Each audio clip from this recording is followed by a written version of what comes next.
राज्याचे कृषी मंत्री माणिकराव कोकाटे हे सभागृहात जंगली रमी खेळत असल्याचा व्हिडिओ रोहित पवार यांनी ट्विट केलाय।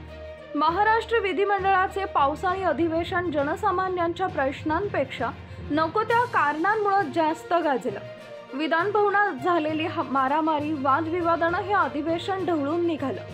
अशातच आता राष्ट्रवादीचे रोहित पवार यांनी शेअर केलेल्या एका व्हिडिओनं राज्याच्या राजकारणात खळबळ उडाली आहे। राज्याचे कृषी मंत्री माणिकराव कोकाटे हे सभागृहात जंगली रमी खेळत असल्याचा व्हिडिओ रोहित पवार यांनी ट्विट केला। राज्याचे कृषी मंत्री माणिकराव कोकाटे आणि वाद हे समीकरण काही नवीन नाहीये।